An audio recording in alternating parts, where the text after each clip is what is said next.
let's get going here. I can't believe it. We're already in module 4. We're calling this one Mechanism Mayhem, and we're talking about how to design a high-performing conversion process to get you a flood of new clients quickly. And so we know from module 1 that you now know your market. And then from module 2, you've mastered your message. And then from module 3, you have made over your magnet. And now it's time to take all of this together, and we got to put it together into a system that's going to get you clients and get you clients quickly. So when we're talking about Mechanism Mayhem, here are some of the risks or the downfalls that might happen if you don't understand what we're talking about today. Number one, one-to-one or manual selling and manual recruiting. You know, I met a friend of mine, and some of you on this call might know who he is, but I won't tell you his name just in case, who came to me, and he runs live events once or twice a year. Now, in order to bring people out to his event, typically he would go from networking event to networking event to networking event. He'd hop on a plane as many weekends as he possibly can. He'd join networking groups. He'd do everything he can. And every time he went out to these, he would invite someone to come out to his live event. And this was kind of his way to bring people into his business. Now, I don't know if that's necessarily it for you, but the reality is if you don't understand this, you're going to have to do one-to-one prospecting into your business, and it's going to be manual. So you're going to have to send out a ton of emails. You're going to have to call a ton of people. You're going to have to join a lot of networking stuff. And it's really going to be manual labor to try and onboard clients. Now, also, number 2, if you don't get this, you're essentially killing your golden goose. Now, I'm assuming you all know the story from when you were a kid about the goose who laid golden eggs. And the moral of the story is, well, you can either take the egg and use it every time and leave the goose alone, or you can kill the goose.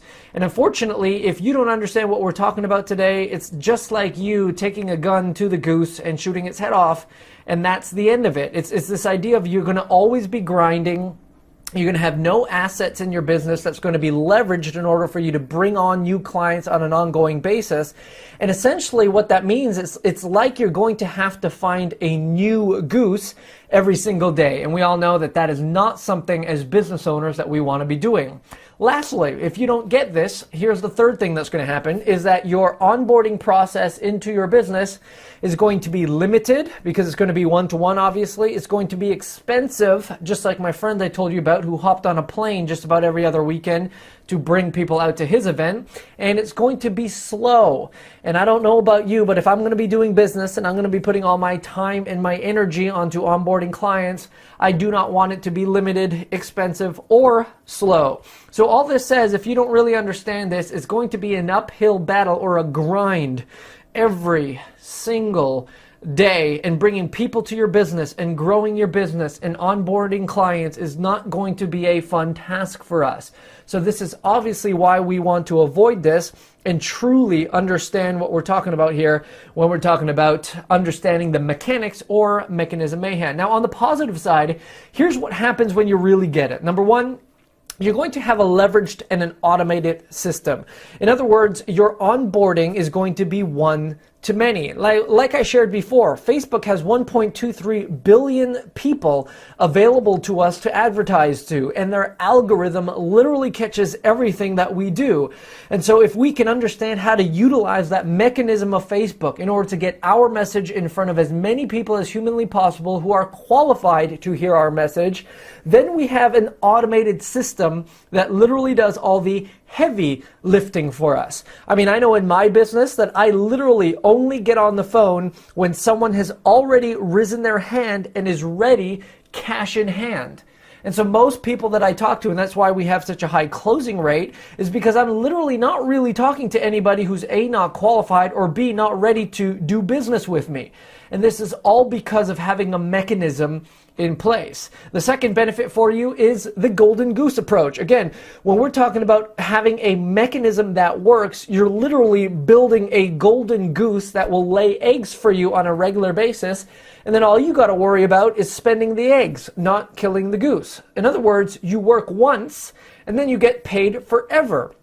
And this is because you are building a list through our activities on Facebook, you are building an asset, you are building brand equity, you are building a funnel that onboards clients into your business, and all of that great stuff. I don't know if you remember, but from one of the conversations that we had there with the CEO of Mind Valley, I mean, he even said that his whole goal in any and all online marketing is simply to build a list. Once they have a large enough list, they can almost scale back their marketing because that is all they need. So that is what we're talking about with building your mechanism, or having a mechanism that works. And third and lastly, when you understand how to do this properly, you have access to a scalable, it's the best and it's the cheapest and it's the quickest way to get ROI. Again, the scalable, the best, the fastest, the quickest, and the cheapest way to get ROI. Because let's face it, there are difficult ways to do things and there are easy ways to do things. And I much rather do easy ways. In fact, I know some people who are onboarding people into the business using traditional forms of media like Success Magazine, and they're spending up to $30,000 a month in advertising just to onboard clients through Success Magazine. Well, I mean, I did a split test against them, and I targeted people who like Success Magazine in one of the ads that I was running, and we were able to not only onboard more people, but do it at literally 1/20th the cost. And so that's what we're talking about when you can understand the Facebook platform and how to use it in your business. So in other words, if not understanding this is having a struggle, uphill, grinding type business, well, understanding this obviously means then you'll be in a flow state.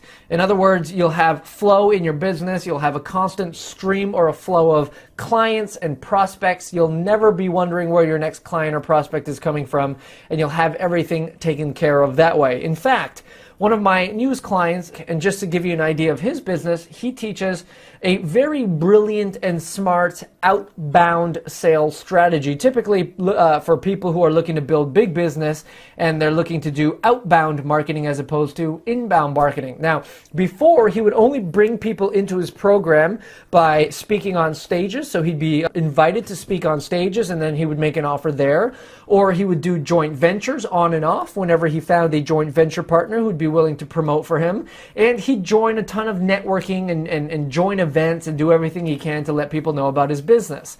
Now, because of the system that I'm going to share with you today, he does weekly webinars from the comfort of his own home, probably in his pajamas.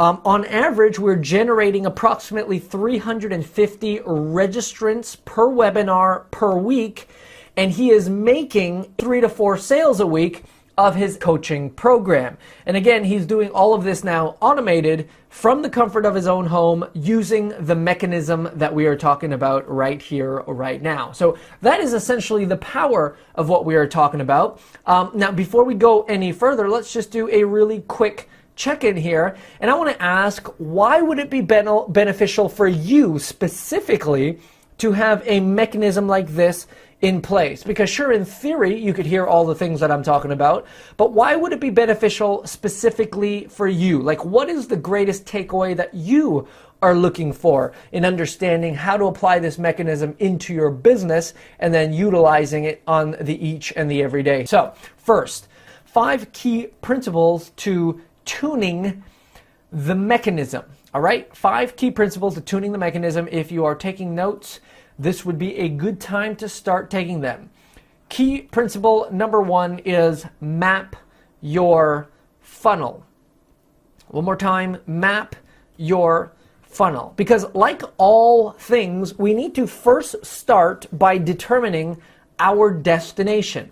Where is it, in fact, that we are going? Now, you know, I was speaking at an event recently where it totally slipped my mind. It was a little bit of a rush. I went to the event, and the host didn't tell me actually what hotel we were at. So I got to the airport. I called a cab or an Uber, and then as soon as I got into the cab or the Uber, he's like, "Where do you want to go?" And I said, "I have no idea. I totally forgot." So I was kind of like scrambling to try and get stuff together and like trying to research and realize what hotel we were going to and what event venue we were going to and where I was staying. And it was a bit of a mess.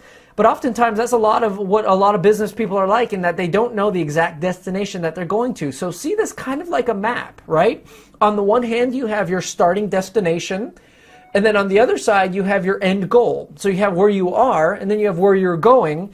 And For most people on this training, that end goal, at least from a marketing perspective, would be to get people onto your strategy session, right? To get on the phone with them, to have an enrollment call or a strategy session in order to onboard them into your business. Now, once you've determined the destination, the second point is to consider the options. So if you know where you are and you know where you're going, the question is, well, how are you going to get there, right? Are you going to take a car? Are you going to take a plane? If you're going to take a car, what kind of car? A convertible or a two-door, a sports car? And when you go, how many stops are you going to have? Are you going to take it leisurely and kind of enjoy the scenic route and go at it at your own pace? Or do you want to get there as soon as you possibly can? So when you're considering the options, see it a little bit like university, if you will. When you go into university or college, there are some courses in the first year that are mandatory and everyone needs to kind of start out taking the same courses. But then as you progress through your education, you then begin to have choices. You can select, some of the other courses that might meet your needs more specifically. So with that being said, your funnel would typically look like this. So it all starts with the ad, right? When we're talking about the mechanism. So it's all starting with the ad, which will then take you to a lander or a landing page or an opt-in page, right? Which will then take you to what I'm calling an indoctrination piece. So an indoctrination piece, which is also where you make an offer. And then from there, the offer is typically a strategy session or a call. And then from there, you're going to close them in to becoming a client of yours. And so this is the typical funnel, if you will, of what most people are on this training are going to look like. We're going to have an ad. That ad is going to take them to a landing page or an opt-in page, which is then going to offer them something through an indoctrination piece. At the end of that indoctrination piece, you're probably going to make an offer for a strategy session call with you. And then once they get on that call with you, then you're able to go in and close them. Now, every funnel will start with the same thing, right? So back to the university college example, let's call that our 101. So this is your 101 kind of first year, first level of the program. Your 101 is going to include the ad, and the point of your ad is to get the click, which is then going to take them to a lander, right? So the point of the ad is to get a click, and that's it. See, some people try to do too much with the ad. Remember, the point of your ad is to get the click, and the point of the lander is to capture the lead. All right, and this is your 101. This is where everybody is going to start. This is the 101 level of every funnel. So every funnel will start with an ad where the point is to get the click, and then that ad will take you to a landing page or an opt-in page where the point is to capture the lead in exchange for a magnet. Now remember, we've already discussed magnet in a previous model, but this is kind of the process. Now, once we've gotten past the 101, here's where we have options for 201s. You have options for that indoctrination piece, right? So the options that we have for the indoctrination piece, and I'm going to say that there are 5 of them, is number 1, a webinar. So this is now your 201 or your 301, right? Your 101 is your ad and your lander. Now your 201 or your 301, the options you have for that piece that comes right after that is number 1, a webinar. And we're going to talk a little bit more about the positives and the pros and cons of each of these in just a bit. Secondly, you have a case study. So this would be more like a webinar would be more live or maybe pre-recorded, but it would appear like it was a live event, right? The second one is a case study, which is kind of more of a video of you talking to screen, or it could be a screen share video. Thirdly, you may have seen them before, is a multi-part video series. Right, so this would be a video 1 on day 1, and a couple days later you give them video 2, and then a couple days later you give them video 3. Right, option number 4 is what we'd call a tripwire sales page. So this would be a low ticket offer up to maybe $100 or $200 where you're selling them into something low ticket before you kind of offer them into the strategy session. And number 5 would be direct to strategy session. So once you offer the magnet, once someone opted in, you could very easily turn around and say, well, hey, let's jump on a call. Now I'm going to talk more about each of those in just a minute, but this is your options, right? So first you're determining your destination. 2, you're considering your options. And then 3, you essentially want to chart your course. And so based on this, you want to figure out what is the shortest, most effective path to get you from where you are to getting people onto a call with you so that you can close them into your business. I mean, I know that when I'm flying through the US to an international location somewhere, I know firsthand many times over to avoid Chicago, right? O'Hare is a terrible airport. It is not the shortest path. For some reason, they have like 14 different terminals, and always when you're connecting, they put you in one terminal and the other terminal is 20 minutes away with two train rides and a bus. And I've almost always missed my flight in Chicago, so I know clearly that that's not the shortest path, or not to fly through ATL or Atlanta, because every time I do, they lose my luggage. So clearly that's not the shortest path. So what you want to ask then is, what is not only the shortest and most direct path for my potential client to get from where they are to get on a call with me, but you also want to ask, well, what is the most effective route to get there, utilizing one of the 5 options that I just shared with you there. So number 1, right, the first step is to map your funnel. Now, secondly, once we've done that, we need to focus your target. Again, focus your target. You know, in this last, I guess it was like 4 to 6 weeks or so, my wife and I went axe throwing, we went knife throwing, and then we went archery. And like these were things that we did as a date, and people ask us why, and it's because we are preparing for the zombie apocalypse. But really, there's something amazing that happens when you're engaging in a sport like that, when you just hit the target. It's like when you're throwing a knife or throwing an axe or drawing a bow back and letting the arrow go. There's just like, it's almost something that internally goes on, a feeling of satisfaction when you hit the target. And the reality is, any slight adjustments to how you're holding your arm, or even where you're looking, or even, you know, how you breathe, can actually affect the result of if or how you hit that target.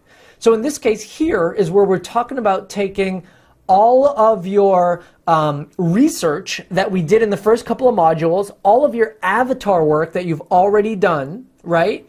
And you'll want to prioritize them in the terms of the lowest hanging fruit. So if you look at your avatar and you look at your market research and you're taking a look at all of this and you're saying, well, what, geez, like, what out of all these, who would be my primary target, or who's my ideal interest group?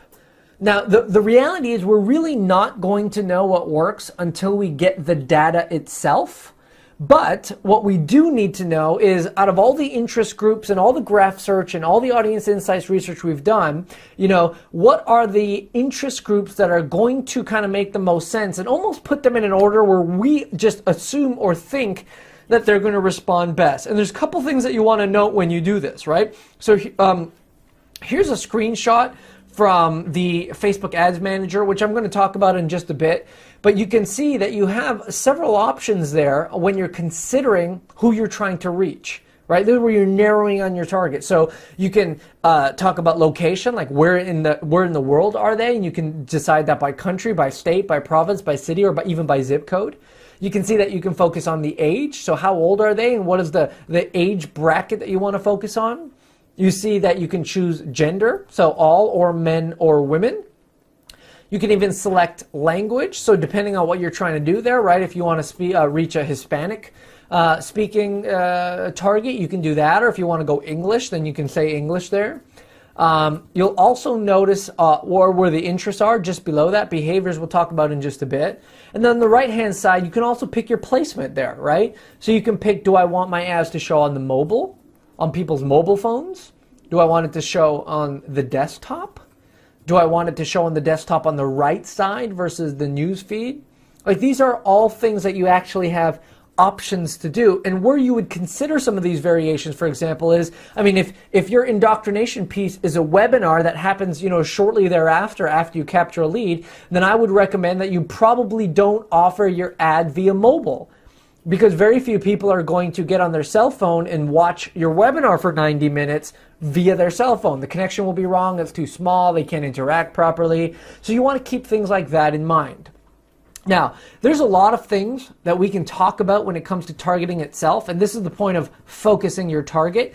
But I'd like to say that there are 7 dangers to avoid when we talk about targeting. Now, I don't have the time to necessarily go through all of these, but let me just open it up real quick here then, maybe to the question and answer box, to see, if you just want me to read through this list here, and if you just want me to talk about one or two of these, if one or two of these kind of stand out to you, just let me know real quick in the Q&A box, and I'll be sure to take care of that. I mean, otherwise we could probably spend 45 minutes on just these alone.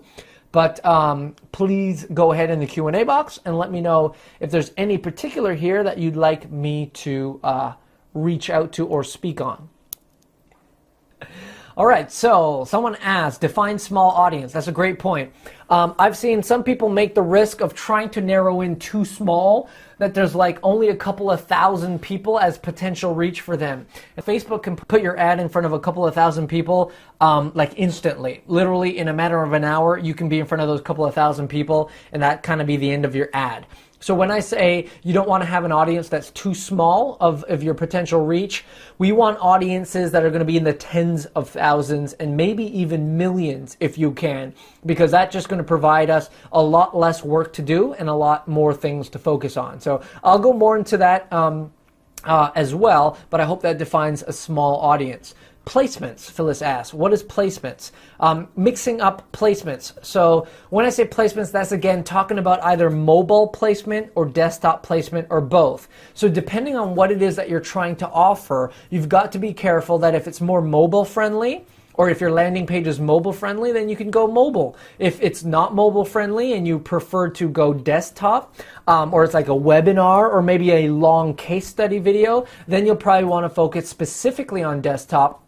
Because again, most people on their mobile phones are probably on the bus or they're at the mall. They're not going to have time to watch a long kind of video for you. So that's placements. You want to consider that.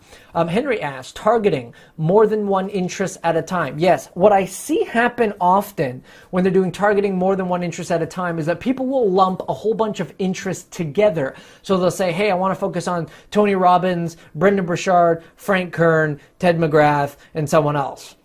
And that's cool because that may give you a bigger audience.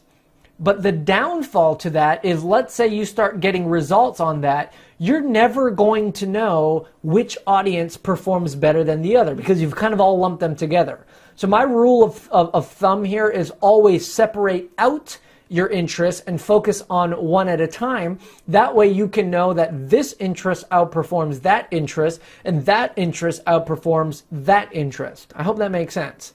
There we go. So when you're thinking about targeting, then think about mining for gold, right? There are, again, 1.23 billion people out there in the Facebook universe, and our job as advertisers is to begin to mine through the trash and through the rocks and through the rubble with the intentions of trying to find the gold. And we can only do that by throwing up testing, following certain rules when we're running our ads, and then getting the reports and saying, well, this interest seems to do better than that. This gender seems to do better than that. This placement seems to do better than that. And when you first get started out, again, just see it as though you're mining gold. And you're just kind of sifting through all the rocks and all the other stuff, the debris, until you actually find the gold. All right, so the key here, let me ask you this question. Let me put it this way, and this is not a rhetorical question. This is a real question that I would love to hear responses on. Let's say, as a man, you are at home, your wife is sick, and you have a day planned to play golf. And so you ask her, are you sure it's okay if I go out and play? And she responds, yes, sure, go. The question here then is, should you go? So I want to just kind of like open that up to a bunch of people here on the Q&A box, and I will be interested if that was your scenario, if you were in my shoes and that was not a hypothetical situation, that was real. Should you go in that scenario? Right? You have a day of golf planned. Your significant other is at home, sick. You ask them, can I go out and play? And they say, yes, sure. Should you go? That's funny. Don't ask, tell. Depends on her symptoms. Okay, so it depends on how bad it is, right? Mary says, happy wife, happy life. Yeah, very true. Henry says, no, don't go. Henry, you sound like a man speaking from experience, my brother. I get it. Well, here's the point, right? Just because someone says something, you can't assume that they always mean it. Now, the point I'm trying to make here is, can you assume certain things, or should you base your decisions based on true live data? Now, in this case, what I'm trying to say is, sure, you could assume that this audience might respond better than that, or this gender might respond better than that, or mobile placements will respond better than desktop. But the reality is, you don't know by assumption. The only way you can really know is by seeing the data and responding accordingly. So, point number 1, again, was to map your funnel. Point number 2, key principle number 2, was to focus your target. Point number 3 now is to offer the bait, right? So we know our map, we know where we're going, we know where we are. We've now focused in on our target. In other words, we've identified our pond to fish in. Now we literally have to go cast the bait, right? At this point in the scenario, we literally have to throw the bait out there and see what happens. Now, I saw this video on Facebook the other day. I don't know where in the world it was. I think it's like Thailand or something, where there was like a lake with real piranhas in there, and they literally throw slabs of meat, and piranhas by the hundreds or the thousands, I don't even know how much it was, literally came to the surface and started to eat this meat. So it's in a similar type of way, we just need to cast the bait and draw our ideal customer onto us. Now, the bait is our magnet, which is what we did in a previous module, and now we offer that bait via the ad. Now remember, the point of the ad is always to get the click. And what I want to share with you here today now is there's a reality that there are many different ways that you can write and create an ad, and I get that, and the more experienced you get at it, the more various ways that you're going to figure out. But what I want to present to you today is what I call the anatomy of the perfect ad. And this has been like my default starting place for every ad that I've ever created for myself or any of my clients, and it has literally never let me down. And so I just want to walk you through the elements of a perfect ad. So in this sample here, one of my clients, his name is Chris, I showed you 2 different ads. They're essentially the exact same words with different images. And I want to go over here why they are so important in the anatomy of a perfect ad. Now keep in mind, I will put a worksheet in the members area that lays out this specifics in detail, where I kind of mark it up a little bit. But I just want to go over this for you to see right here. So number 1, you will see that the ad always starts with a question. Right? And in this case, it says, do you want to keep your personal training clients longer? So every ad starts with a question, and that question is A, to get the attention of your ideal customer or client, and B, to pre-qualify them. Because obviously, if they answer yes to this, then they're one step closer to being an ideal client for you. Now, here's an amazing thing about questions, is that whenever you read a question or even get asked a question, whether or not you answer it, your mind can't help but to try and search for an answer. And so this is an engaging technique that we like to use in all of our ads. Always start with a question. The next thing you'll see that I did there is I started with the words "for the next few days."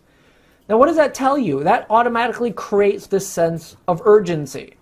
If I gave you the impression that you could get involved with me at any time, at any given time, no problem. I mean, part of your mind might tell you, well, I kind of just want to wait until another time. But if I say, hey, for the next few days, even though I'm not explicitly calling it out, I am implying that you can only get access to what I'm about to give you in the next few days. So you want to create a little urgency there. And you can do that with using the words next few days. You can say this week. You can say something like that, okay? Then next, after that, you want to name your magnet, right? So in this case, I'm saying, hey, look, I'm giving away a free copy of my brand new, and his magnet's called the Tribal Retention System Cheat Sheet. And so when you're the next stage in this is to name exactly what you're giving them so they know, right? So in this case, again, I'm giving away a free copy of my brand new Tribal Retention Cheat Sheet, Tribal Retention System Cheat Sheet. Now, right below that, I always include a benefit. What's the benefit? It tells them what they can benefit from experiencing the cheat sheet. So in this case, I'm saying so you can keep your fitness business clients longer. It's a great benefit. Now below that, I include a CTA or a call to action. So in this case, it says, I'd love for you to have a copy. And then right after that, I put like an arrow with a blue hyperlink. Now, why do I put a blue hyperlink? Do I need to have one there? No, because if someone clicks on the ad, they'll literally be taken to the webpage I want to take them to. But we all know that when we are scrolling the internet, if we see a blue text, it means that that's a link that's going to take us somewhere. So that's going to entice somebody to click on that. So I hope you're with me so far. That's the first part of the text portion of the ad. Now right below that, you're going to see an image. Now you see two different images on your left and your right here. First, you want to pick an image that's relevant to your audience. So in this case, we're talking about fitness client. So I'm going to pick fitness client, something that has to do with fitness, obviously. And then also I want to have the image high contrast. And so if the contrast is kind of like low light or whatever, you may actually like want to put it in Photoshop or some sort of photo editor and increase the contrast of it. Because remember, this is the purpose of the image is to catch the attention of the person who's scrolling through their news feed. Now you'll see on the left-hand side, we just have a high contrast image. On the right-hand side, I actually have an image of the actual magnet that I'm giving away with a button that says download now. And that's kind of enticing, right? Because it kind of makes you want to click that download button. So you can experiment with one or the other. Don't be married to any one particular thing. You could have the options in them. But just note that these are a couple of image variations. Now below that, we have what's called the headline. This comes out in big, bold text. So it's really important that whatever you put there is going to cause someone to want to take that click. Now in this case, I'm just literally going to call it out. I'm going to say, hey, it's a free download because people like downloads. And then I'm going to name the magnet. It's not too much more complicated than that. I'm just going to say, hey, free download. What is the download? The Trouble Retention System cheat sheet. And that's going to be of benefit there. So again, in the headline, you want to say free download or free video or free case study or whatever the name of your, whatever the type of cheat sheet or magnet that you're giving them is. And then you just want to simply name the magnet. Now right below that, you want to have another supporting piece of copy. So in this case, I say, hey, it's the easiest way to build your fitness business by intentionally retaining your current clients. This cheat sheet will give you 5 of my best strategies I use to do, and then, you know, it cut me off there. So you just want to put another supporting benefit of why someone would want to take advantage of this cheat sheet. And of course, on the bottom right there, I have a download button, again, because buttons are very enticing to people, and I want them to know that they can download it. And then on the left-hand side there, we have a call to action, which is straight up saying to them, hey, click here to download your free cheat sheet. Okay, let me give you one more example that follows this exact same protocol, but for a different client of mine, so you can see it in a different niche. In this case, the client is Lori. She's offering a signature program blueprint. And again, we start with a question. Are you holistic healthcare practitioner looking to grow your practice and stand out in your marketplace? Again, same kind of model, right? For the next few days, I'm giving away a free copy of the Create Your Signature Blueprint. I explain it. I then go into a benefit so you can stand out in your marketplace and allows you to charge what you're really worth for your transformative work. Then I give a call to action. Click here to download your copy today, and an arrow pointing to a hyperlink. Now in this case, with the image, it's high contrast. It's a picture of her smiling, kind of looking towards her book with a download now. And again, I follow the exact same strategy. Free download, create your signature 4-step blueprint to growing your practice, followed by another benefit statement. This blueprint will give you my exact 4-step formula that I've taught to hundreds of holistic healthcare entrepreneurs, a download button, and a call to action. Click here to download your free blueprint. Are you getting this? Let's just check right back in. I want to open it up to questions here with regards to the ad itself. Go ahead, if you have any questions in the Q&A box, go ahead and type them in there, and I'll of course be happy to answer them. So specific to ads or any of what I just showed you here, do you have any questions? Is it all clear? Does it all make sense? Do you see how this is powerful and how it works? Phyllis, great question. Which ad worked better for him? the reality is, here, let me go back to up to this, both performed just as well, oddly enough. So we actually started with the ad on the right. We let that run for a little bit, and then once it started to kind of tire out, we turned around and we put the ad on the left. And we let that run for a little while, and then once that tired out, we changed it up and added a third image and a fourth image. And we tested, and there weren't really any bombs, which was interesting, but only the data can tell us that. So, great question. Awesome. Leslie says, what would be the budget for this ad to be effective? That's a great question.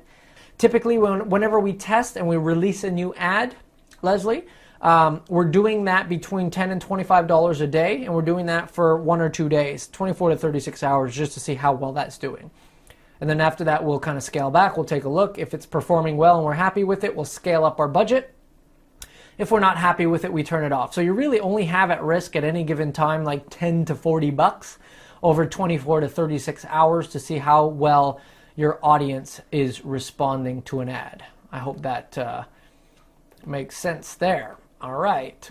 What do you use to create the ad? Word and paste, or does Facebook have their own system to write the copy? And then what is the best font for ads? Great question, Linda. Two points to that. Number one, you don't have a choice with the font. Facebook kind of gives it to you, and so you're kind of stuck with it, which I like. Otherwise, the platform can get really messy. So you don't have to worry about fonts or colors or anything like that. You don't have choice. And yeah, my personal thing that I actually do is I start in a Word document and I kind of lay it out in this way. And then I just copy and paste it over to the ads manager. Phyllis asks, do you write the copy? I personally do, yes. And I'm suggesting that you do as well, just because, again, I'm giving you a formula to follow. So we're not talking about being a masterful copywriter here. I'm certainly not a masterful copywriter. I mean, you start with a question, you follow the formula, and everything is good that way. So it's really not too difficult. Cool? So it looks like we've answered those questions. Moving on then to point 4, and that is to capture and convert. Right? So remember, the point of the ad is to get the click and then to take them to the landing page. Now let me throw it out there and say this, that your landing page could very well be the most important piece of web real estate that you own. Because this is essentially your hook. This page is your moneymaker page. Your business literally revolves around this page doing its job. So you got to really keep in mind that this is where you collect leads. This is where you turn strangers into prospects. So we really want to have a killer landing page, and more than one of them for that matter. But this is even more important than your website proper where you send people to, because this is where you're starting to turn strangers, turning them into prospects, turning them into leads, putting them into your system so that they can eventually become clients. So remember, the point of online marketing or advertising, you have to be in a mindset of building a list. You always want to have this idea of how can I build my list, and then how can I then nurture that list into a customer or a client. Brendan Burchard was saying that he was Jeff Walker's top affiliate by simply having a list of just under 14,000 people. Now that might sound large to some of you, but in the grand scheme of list building, that's actually not that large at all. And Brendan Burchard was saying that that's how he kind of got started, by having a small list, taking care of that list, nurturing that list. And the reality is that every single person on here, if you can build a 5,000 person list or a 10 or a 15,000 person list, that list will be worth over $1 million in gross revenue to you if you know what to do with it. So see this lander as your key piece of real estate, and see it as like, if you're in the dating scene and you kind of go out and you meet someone new somewhere, this is the kind of ask for the phone number portion of the conversation. So it's imperative that this is set up and done properly. So back to using Chris as an example, here's an example of one of his landing pages. Again, like the ad, there are multiple different ways that you can set up a landing page, and I'm not going to say that there's only one way to do it, but this is by far, hands down for me, again, the best way to start and the best first landing page that you can have, because this type of landing page, again, has never let me down. And let me explain to you now why this one is so good and some of the elements that you want to have in it. So starting from the top left, you'll see his business logo. This is important because people want to know and realize that you are a real business, not that you're just some guy hiding or some gal hiding behind the internet, behind some sort of a landing page. They want to know that you're real. And although a logo, having a logo doesn't necessarily mean that you're real, it sure as heck says that there's a real brand and a real person behind what you're offering. Now, beside that, I always like to include a main benefit headline. So in this case, it's get more clients and keep them longer. This is very congruent to everything that we're talking about. So when someone lands on this page and sees, oh, there's a brand called Superfit Business, and their main focus is to get more clients or teach me how to get more clients and to keep them longer. So this kind of sets the stage for the rest of what is on that page there. Now in the middle, you'll obviously see on the left-hand side there an image of the magnet that you're offering. Now this is very important because obviously people are visual people, and as they say, a picture is worth 1,000 words. And so people want to know what they're going to get, and so you want an image. If you're going to give them a video or a case study video, you want to show, a video there. Not an actual video that plays, but an image of a video. If you're going to do a webinar, you probably want to show who's going to host the webinar, what time, and a countdown, and that sort of stuff. So you always want to have an image of the magnet that you're offering. Now on the right hand side, you'll see the first thing up there is free cheat sheet download. I always use this and it always works. You always want to say free, the type of magnet, and download. So free cheat sheet download, free blueprint download, free template download. Whatever it is, you want to make sure that you start there with all caps, smaller font that way. Now right below that, you want to, again, name your magnet. So in this case, right, it's 5 simple and easy to implement retention strategies to keep your fitness clients longer, right? So you have the name of the magnet there and what it does. Now just below that, you want to offer a benefit or a support statement. So in this case, we said the easiest way to build your fitness business is by intentionally retaining your current clients. So this cheat sheet will give you 5 of my best strategies I use to do just that. Right, so a benefit supporting statement. Below that, you want to have, and just trust me on this, you want to have a yellow button that says download now. Okay, you don't want a purple button or a blue button or a green button or any other fancy color button.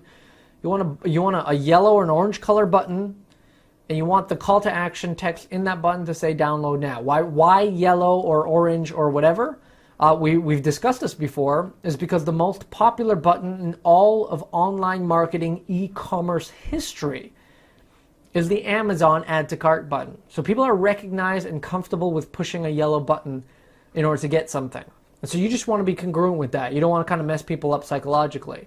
And I don't know why we've tested all sorts of call to actions in that button. We've said get instant access now, grab it today, like all these kind of words like claim my magnet or whatever. None of them worked as well or as good as download now. So you want to do download now, and then right below that you want to have what looks like a hyperlink.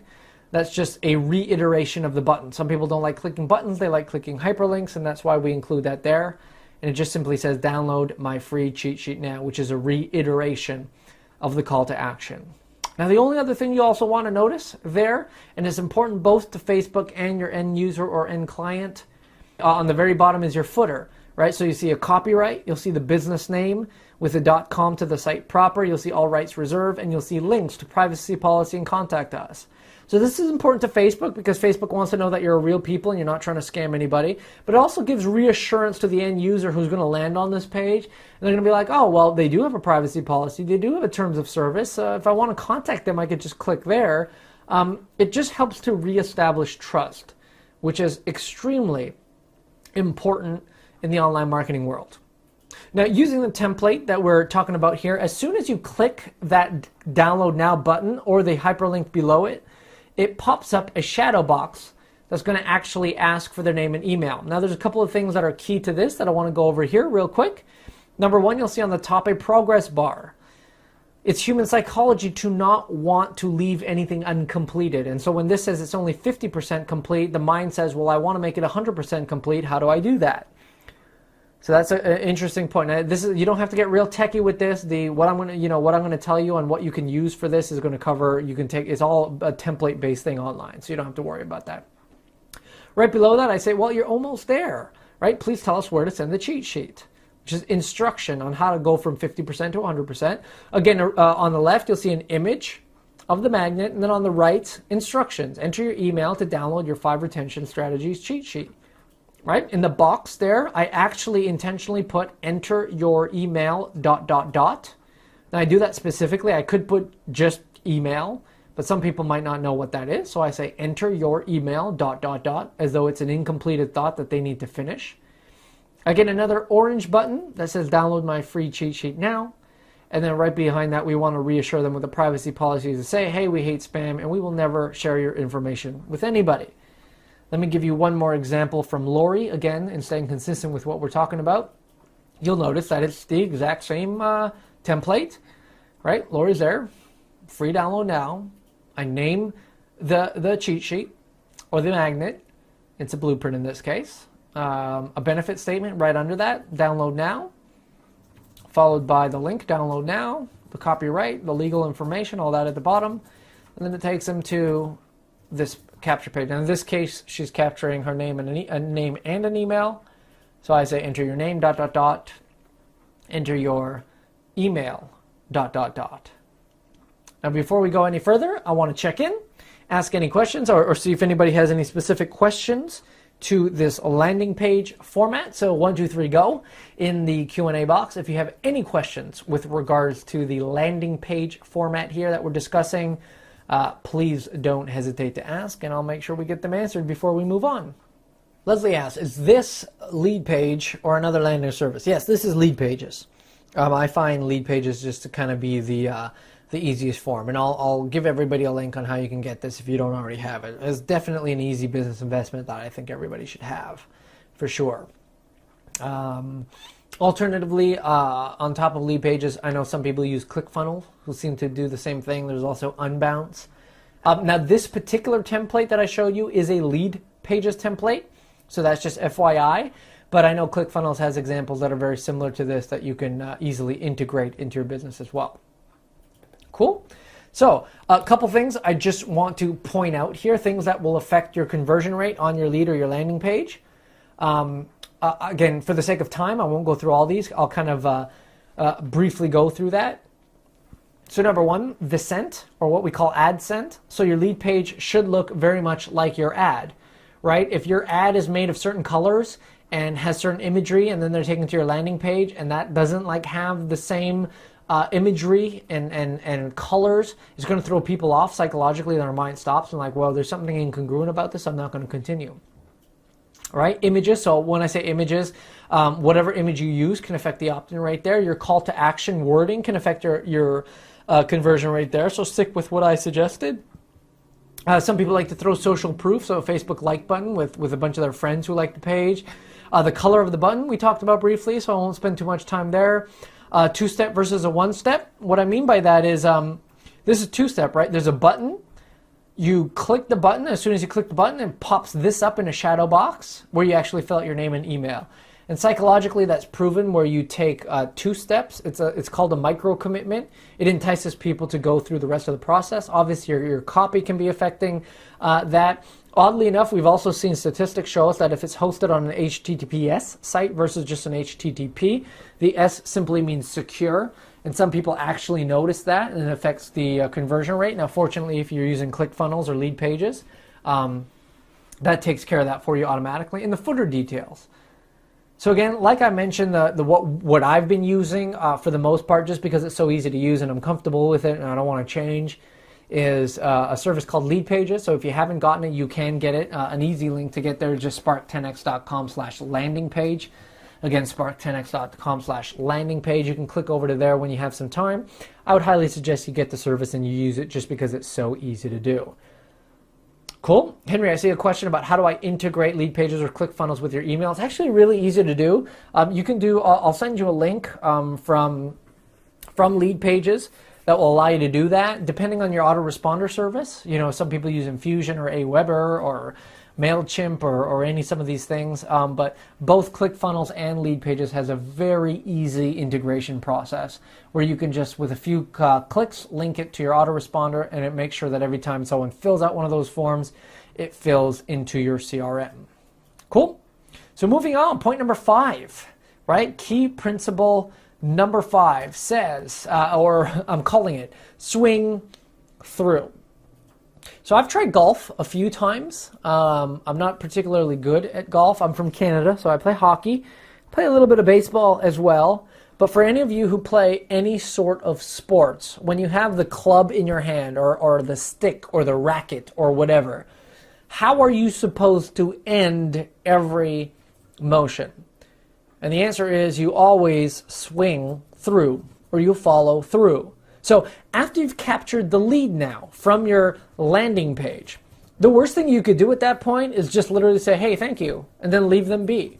I mean, that would be the worst thing, because this person has already shown interest in what you have to offer. They're already interested. They're connecting with you. They probably want more if you've done a good job with it.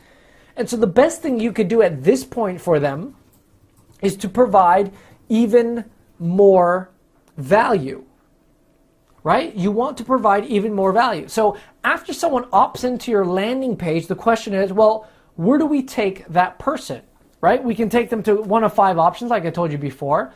We have one of a couple options here. And what we're talking about here is, remember, they've seen the ad, they've responded to the lander, and now in this section, when we're talking about swinging through, we're talking about your indoctrination piece or your offer, right? This is the part.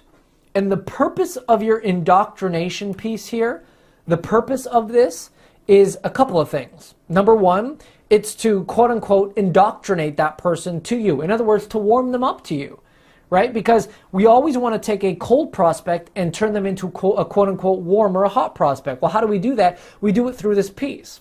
Well, how do we do that? Well, remember we talked about educating, engaging, and inspiring them. Because through your indoctrination content, if you're educating and engaging and inspiring them, well, you're building authority, you're building trust, you're building likability, you're building loyalty, you're building all these things which are all needed before a transaction actually happens, right? Science and buying psychology tells us that we buy from people we know, like, and trust. And so it's absolutely important that our indoctrination process helps us to create knowability, likability, and trustability with our potential client. In fact, it would probably serve you well to read Robert Cialdini's book called Influence, if you haven't already done that. And he talks about, the psychological triggers that need to happen to cause someone to want to buy or transact with you. And these are some of them that we're referring to here today, but it would serve you well if you go ahead and got that book. So again, number one, the purpose of the indoctrination piece is to indoctrinate them to you, to warm them up, and then 2, to make an offer. Now, hopefully an irresistible offer at that, but we want to make them an offer. And for most people in this training, that means offering them an opportunity to get on a call with us and to perform a strategy session. Now, it's very important to note that this indoctrination piece is always an extension of your magnet. Like, you don't want to offer a magnet about how to create a signature program, for example, or how to help overcome, I know, Linda, how to overcome sexual abuse and trauma, and then totally turn around, and then our indoctrination piece, we're talking about how to create a video course.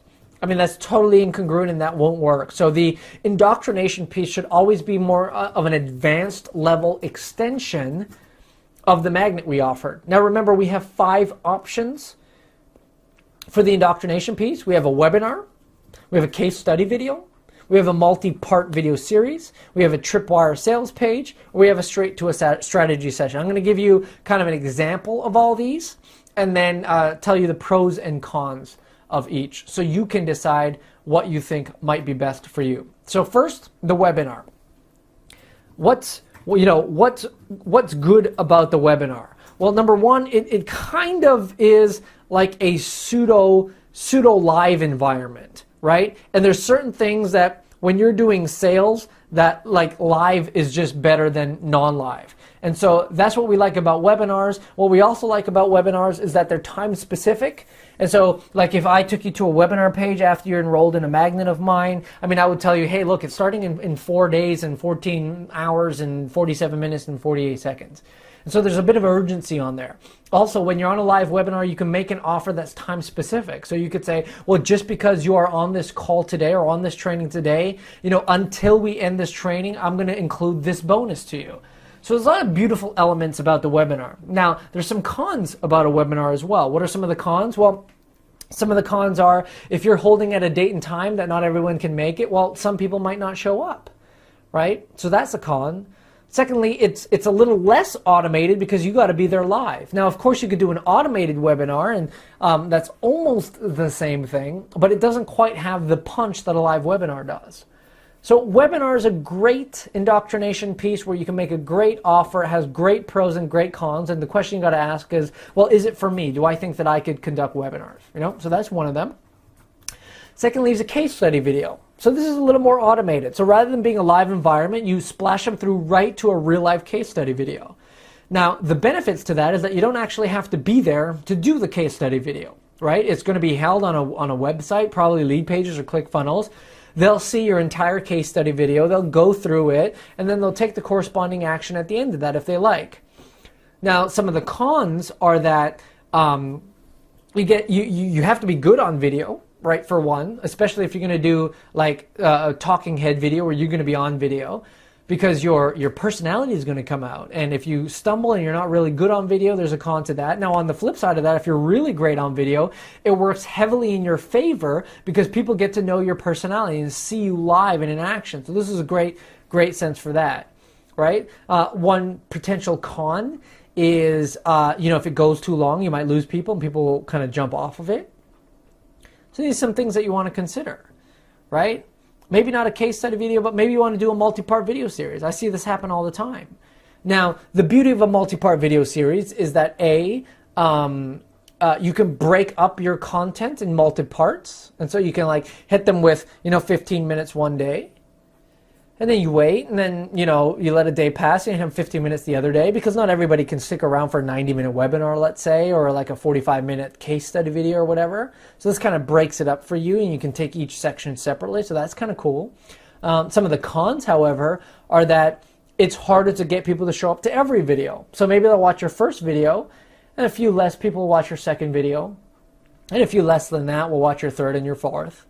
And so those are things also that you want to consider. And you almost hold off on your offer until the fourth video, which may work well for some people, but not for others. So it's a great chance to build lots of rapport, but also for heavy potential for people to be knocked off. Number 4 is a tripwire sales page. In other words, you try to sell them something right away. Now, the benefit to this is that you can regain some of your ad cost, right? So if you're building a list and you're paying money to build that list, well, this is a way to kind of liquidate that lead cost. And it allows you to capture and recapture some of those funds that you may have lost. Now, on the downfall to that is not everybody likes to be sold to right away. And so if you kind of don't do this eloquently or elegantly, what may happen is that people start seeing you as a dirty salesman or a dirty saleswoman. You just, they kind of be turned off by you right off the bat. So some pros and cons to that one.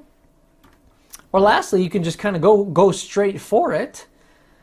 And go straight for a strategy session. A client of mine here was Bruce, and he offered a lead magnet, and as soon as you splash through, it was a video of saying, hey, like it was a very short video. It's basically like, hey, I want to offer you a strategy session. Now, the benefit of that is that you can get on the phone with people right away. I mean, literally, the moment you put this up and you start running an ad, you will get people who are trying to book into a call with you in a matter of minutes of seeing this. Which is good if you're good on the phone and you can enroll them. That's excellent. However, the downfall is because you haven't pre-indoctrinated them to you in any way, shape, or form, these are the lowest quality leads. And so when they get on the phone with you, they don't know who you are. They kind of don't know what your price point is. They don't even really know what you offer. And if you're awesome on the phone and awesome at sales, you can overcome that. But if you're not, you're going to find that you're going to speak to a lot of unqualified people. So that is a downfall. Now, I just want to throw in here as kind of a note is that the more steps you put in between your magnet or someone getting the magnet and for them getting on the phone with you, two things happen. The more steps you do, it betters the qualification of the person because the more hoops they're willing to jump through, the more qualified they are and the more interested they are to work with you. So on the high point, when you get on the phone with them, they're highly qualified and they're probably really excited to work with you. On the downfall, the more steps that you put in between someone and the magnet and getting on the phone with you, the less people who are going to go through all those steps. And so you have to kind of weigh those two things out. Now, there's no end all or be all or the best way to do this. You want to factor in, well, what is good for my personality? You want to factor in, well, what is good for me? What is good for my lifestyle? Do I want to be on live webinars? Do I want it to be all automated? Am I good on camera? Am I not? Am I a great salesperson? Am I not? And these are all things to consider. Right? So these are very interesting things that you want to take into consideration when you're putting this. Now, again, I also want to let you know that this is, again, not the end-all, be-all, and not everyone is going to say yes to everything you have to offer. So let me just also show you something here that I like to call contingencies. Because, again, you don't have to pick just one of these. In fact, you can implement all of them, if you like, in different ways. So let's consider this funnel again. So we have an ad to the lander, to the indoctrination piece, to a call. Okay? Now, here's where you can throw in some contingencies. So by that I mean, let's say someone says no to your ad. They click on your ad, but they kind of don't opt in to your landing page. Well, what can you do? You can turn around and retarget them through other ads for different offers. So just because they say no, it doesn't mean that it's the end all be all. It means, well, you can show them a different offer. Maybe they didn't like that offer. Maybe they want another offer, right? So if they hit your lander and they didn't quite respond, you can retarget them back to the same offer or to a different offer. Let's say they got in your indoctrination piece. So they got your magnet and they watched your indoctrination piece, but they didn't want to get on a call with you or they didn't take you up on an offer. What can you do? You can give them a different offer. Right? So maybe they didn't like your case study video. Well, then you can invite them to a webinar. Right? Or maybe they go on the webinar and they didn't quite like that. Then you can offer them a strategy session. So the beauty of this is that you don't have to just pick one. You can have a couple. And then just because someone says no to something doesn't mean that it's no. It means you can just turn around and offer them something else, right? Because if they're on your list, let's say they fill out the lander information here. They're on your list. They didn't really fully watch the indoctrination piece. Well, then you can email them with maybe a sale offer of a low ticket item, right? A tripwire sale. Maybe you want to do that. So keep in mind, there's nothing set in stone here. You have the options to kind of mix it up a little bit. You have the options to move around. You have the options to offer other things as they're on your list. So keep that in mind. Now, again, for the sake of this training, because I don't want to keep people on here as long as possible, what we're going to do is review this. So first and foremost, let's do a check-in here. Are there any questions about the indoctrination pieces, right? Any questions about the indoctrination pieces? Ready, set, go. I'll open up the Q&A box there. And does anyone have any questions specifically about the indoctrination pieces? What is the indoctrination piece? That's one of the 5 things that we mentioned previously, right? So that would be either a strategy session, a tripwire sales page, a multi-part video series, a case study, or a webinar, right? So that is the indoctrination piece, and that's the piece that you want to fill in there, right? So your ad in lander is 101, right? Everyone's got to have an ad in a lander. The question is, after someone fills out their name and the email address, where are you going to take them to? Well, you're going to take them to an indoctrination piece. You just got to pick what that piece is. Cool. Is there one form that you have found more effective? The answer is no, because everybody's personality is a little bit different than the other. So like if you're totally great with webinars, then I would say, hey, go with the webinar thing because you're going to crush it. But just because you do a webinar and then someone else does a webinar doesn't mean that you're both going to get the same results. So the idea is they are all very effective and they have to be kind of applicable to A, your business model, and then B, your personality. And so you want to do that. Now, keep in mind, there is not one end-all, be-all. You want to maybe create, a whole ton of them. So, right, maybe you want to create a webinar and maybe a case study video and a multi-part video series and a tripwire sales page and a strategy session offer. I mean, I'm not saying you have to create them all at the same time to get going. You start with one, but then over time you have a couple and you can test this one versus that one. Or you could, like we're saying, based on contingencies, like let's say one worked and the other one didn't. Or someone said no to something, but maybe they don't want to get on a strategy session call with you right away, but they will listen to you on a webinar. Those are options there. Is the landing page placed on our Facebook or on our website? Machio, the answer is neither. It's going to be held on either lead pages or ClickFunnels. Most of this you're not doing on Facebook. The only part you're doing on Facebook is the ad itself. So let me give you some to-do homework. Then I'll go over some housekeeping issues. And then lastly, we'll take any Q&A that's kind of lingering. So number one to-do is to choose your indoctrination piece. Now again, this is not set in stone. And this is not the way that you're going to have to do it forever. But this is where you want to start, right? Because if we're going to start running ads in the next couple of weeks here, you're going to need to have an indoctrination piece in place. Now, if you want to go like straight to strategy session, we can start there. And just get you on the phone with people, which is a great start. And you could use that as you're building out your webinar or your case study video or anything else that's going on. We can all start with the strategy session offer. But then on top of that, think in the back of your head, well, what is the best indoctrination piece that I want to start with on top of that? Piece of work number two is to create your ad. Now, don't create it in Facebook just yet, because not all of you are going to know how to do that exactly. But create it in a Word document. So you have it and you're ready to kind of upload it. So you want to create the copy, like we said, following the template. And then you also want to create some image variations. Okay? So have those ready and set. And then thirdly, create your landing page. Right? So spark10x.com, you can get / landing page. You can get lead pages if you already have lead pages or ClickFunnels or one of these other things. You can utilize those and just create your landing page, at least conceptually. Right? Because then you can just, again, take from your Word document and implement it into one of these platforms or these templates that are going to allow you to kind of set it up.